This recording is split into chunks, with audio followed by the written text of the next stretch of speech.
Hello बच्चों, welcome to online class कक्षा 7 रुचि का भाग 2 पाठ 6 जो कि है आपका सदाचार है। आज हम इस पाठ के जो है अभ्यास कार्य को समझेंगे। ये पहला प्रश्न आपको दे रखा है। आपको फर्स्ट प्रश्न दे रखा है, क्वेश्चन दे रखा है, स्वनाम श्लोका नाम सस्वर गायत, यानी आपको सस्वर इन श्लोकों को गाना है, इस पाठ के श्लोकों को। ठीक है। क्वेश्चन नंबर 2 आपको दे रखा है, उपयुक्त कथनानाम समक्षम आम्र अनुपयुक्त कथनानाम समक्षम न इति लिखत, यानी जो उपयुक्त कथन है उसके आगे आपको आम्र लिखना है और अनुपयुक्त कथन यानी जो गलत कथन है उसके आगे आपको न लिखना है। ठीक है। तो पहला आपको दे रखा है कि उपयुक्त कथन यानी जो है उपयुक्त कथन आपको बताना है। प्रातः काले ईश्वरम स्मरेत, प्रातः काल यानी सुबह के समय में ईश्वर का स्मरण करना चाहिए।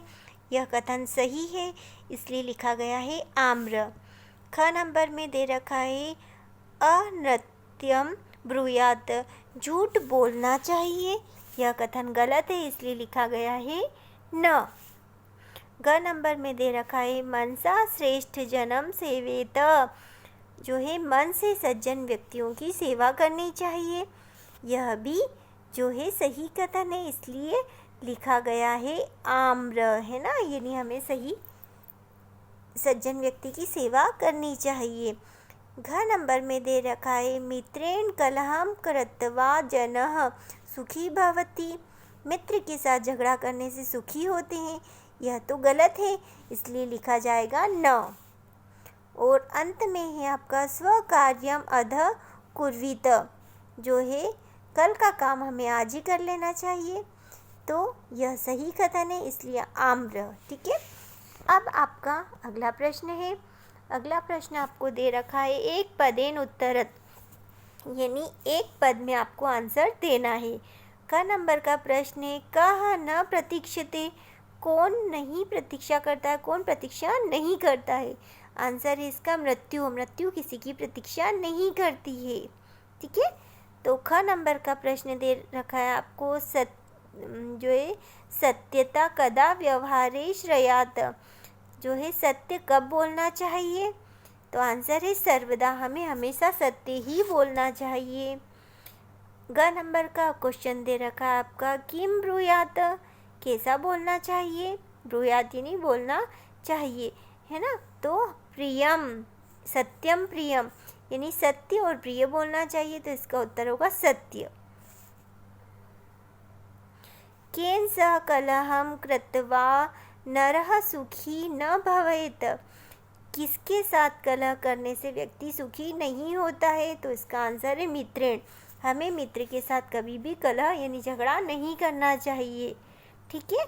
और अगला आपको प्रश्न दे रखा है, क महाऋतुः अस्माकं शरीरे तिष्ठति, जो है कौन महान शत्रु हमारे शरीर में रहता है। ऐसा कौन महान शत्रु है जो हमारे शरीर में निवास करता है।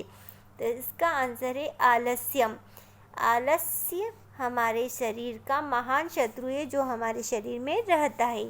ठीक है। ये प्रश्न उत्तर आपके कंप्लीट हो गए। अगला प्रश्न है आपका, रेखांकित पदानि आधुत्यम प्रश्न निर्माणम कुरुत, रेखांकित प्रश्नों के आधार पर आपको प्रश्नों के निर्माण करना है।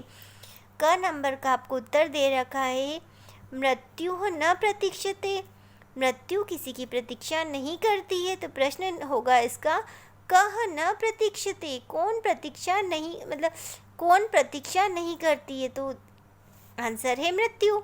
ठीक है।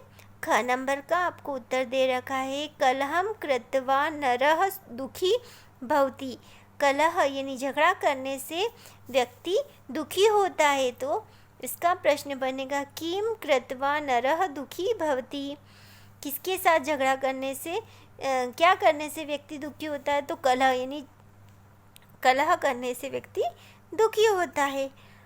ग नंबर का उत्तर है पितरम कर्मणा स्वेत, पिता की कर्म से सेवा करनी चाहिए। तो अब आपको प्रश्न निर्माण करने के लिए लिखना पड़ेगा किसकी सेवा करनी चाहिए। तो कम कर्मणा सेवेत, किसकी कर्म से सेवा करनी चाहिए, तो पिता की सेवा करनी चाहिए, है ना। घ नंबर का आपको आंसर दे रखा है व्यवहारे मृदुता श्रेयसी, व्यवहार में कोमलता श्रेष्ठ होती है। ठीक है, तो प्रश्न निर्माण करेंगे तो किसमें जो है कोमलता श्रेष्ठ है, तो व्यवहार में, है ना। तो प्रश्न हो जाएगा व्यवहारे का श्रेयति, व्यवहार में क्या होना चाहिए, तो कोमलता यानी मृदुता। और ड नंबर का आपको उत्तर दे रखा है सर्वदा व्यवहारे रिजुता विधेया, हमेशा व्यवहार में रिजुता जो है होनी चाहिए। तो इसका प्रश्न निर्माण होगा कदा व्यवहारे रिजुता विधेय, या कब व्यवहार में रिजुता होनी चाहिए। ठीक है, तो ये आपके प्रश्न निर्माण हो गए। आपको एक बात और ध्यान रखना है कि प्रश्न जब हम बनाते हैं तब उसके अंत में प्रश्नवाचक चिन्ह लगाया जाता है। ठीक है, अब आपका अगला प्रश्न आपको दे रखा है प्रश्न मध्ये त्रीणि क्रियापदानि सन्ति तानि प्रयुज्य सार्थक वाक्यानि रचयत, यानी आपको इसमें क्रिया दे रखी है उसके आधार पर वाक्यों की रचना करनी है। ये आपको जो गोल सर्कल में दे रखा है 3 शब्द, इसमें आपको दे रखा है ब्रूयात, सेवेत और श्रयात।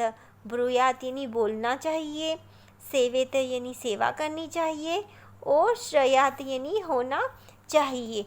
इन 3 शब्द में से जो सही क्रिया है उसको लगाकर आपको वाक्य को पूर्ण करना है। ठीक है, इसमें पहला दे रखा है मनसा माता मात्रे पित्रे च सेवेत, मन से माता पिता की सेवा करनी चाहिए। ख नंबर का है सत्यम प्रियम च ब्रूयात, सत्य और प्रिय बोलना चाहिए। वाचा गुरु सेवेत, जो है वचन के द्वारा गुरु की सेवा करनी चाहिए। अगला है आपका सत्यम अप्रियम च न श्रयात, सत्य लेकिन अप्रिय लगने वाला वाक्य नहीं बोलना चाहिए। और ड नंबर में आपको लिखना है व्यवहारे कदाचन कौटिल्यम न श्रयात, व्यवहार में कौटिल्यता यानी चालाकी नहीं होनी चाहिए। श्रेष्ठ जन्म कर्मणा सेवेत, श्रेष्ठ जन जो हमें जो है श्रेष्ठ जनों से ही कार्य करना चाहिए या श्रेष्ठ कार्य ही करना चाहिए। व्यवहारम सर्वदा औदार्यम श्रयात, व्यवहार में जो है औदार्यपन होना चाहिए। ये सारे वाक्य हमने इस जो सर्कल में दे रखे हैं इसी सर्कल के आधार पर हमने वाक्यों को बनाया है और क्रिया को बीच वाले सर्कल में से लिखा है। ठीक है, अब आपका अगला प्रश्न दे रखा है मंजूषात अव्यव पदानि चित्वा रिक्त स्थानानि पूर्यत, यानी मंजूषात यह जो है आपको बॉक्स में आपको अवयव दे रखे हैं, इन अवयव के आधार पर आपको वाक्यों को पूर्ण करना है। ये सारे बॉक्स में अवयव है जैसे कि तथा, न, कदाचन, सदा, च और अपि, ये अवयव शब्द है। ठीक है, तो इनके आधार पर आपको वाक्य पूर्ण करना है। जैसे कि पहले वाक्य में हमने लिखा भक्त सदा ईश्वरम समरति, है ना। भक्त सदा ईश्वरम समरति यानी भक्त सदा ईश्वर को याद करता है। असत्यम न वक्तव्यम, झूठ नहीं बोलना चाहिए। वक्तव्यम यानी बोलना चाहिए, झूठ कभी भी नहीं बोलना चाहिए। ग नंबर का है प्रियम तथा सत्यम वदेत, हमें मीठा और प्रिय बोलना चाहिए। घ नंबर का है आपका लता मेघा च विद्यालयम गच्छत, लता और मेघा विद्यालय जाती है। ड नंबर में है अपि कुशली भवान, क्या आप कुशल हैं। और च नंबर में दे रखा है महात्मा गांधी कदाचन अहिंसा न अत्यजत। महात्मा गांधी ने कभी भी अहिंसा का रास्ता नहीं त्यागा। इस तरह से ये आपके जो है अव्यवपद हो गए। ठीक है। अगला आपको प्रश्न दे रखा है, चित्र दृष्ट्वा मंजूषात पदानि च प्रयुक्त वाक्यानि रचित। यानी आपको ये चित्र दिखाई दे रखा है, इस चित्र के आधार पर कुछ ये शब्द दिए गए हैं, उन्हीं के द्वारा आपको वाक्यों की रचना करनी है। ठीक है। ये हमने वाक्य बनाए हैं, इस चित्र को आपको देखना है और ये वाक्यों की रचना करनी है। तो ये देखिए आप, जैसे पहला वाक्य हमने लिखा है, जो है शिक्षक कक्षायाम पाठ जो है शाम पटे लिखती। शिक्षक कक्षायाम शाम पटे लिखती। शिक्षक कक्षा में शाम पट पे लिख रहे हैं, है ना। आपको दिखाई दे रहा है चित्र में कि ये ब्लैक बोर्ड पर शिक्षक लिख रहे हैं। अगला आपको वाक्य बनाना है, स शाम पटे प्रश्नम लिखती। स का अर्थ होता है वह। शिक्षक क्या कर रहे हैं, तो शिक्षक शाम पट पे प्रश्न को लिख रहे हैं, है ना। शाम पट पे प्रश्न लिख रहे हैं, तो वह शाम पट पर प्रश्न लिख रहे हैं। अगला तीसरे नंबर पर लिखना है आपको, छात्रः कक्षायाम लिखन्ति। छात्र यानी विद्यार्थी कक्षा में लिख रहे हैं। लिखन्ति यानी लिख रहे हैं, सभी छात्र लिख रहे हैं। और 4 नंबर में है, ते पुस्तकायाम उत्तराणि लिखन्ति।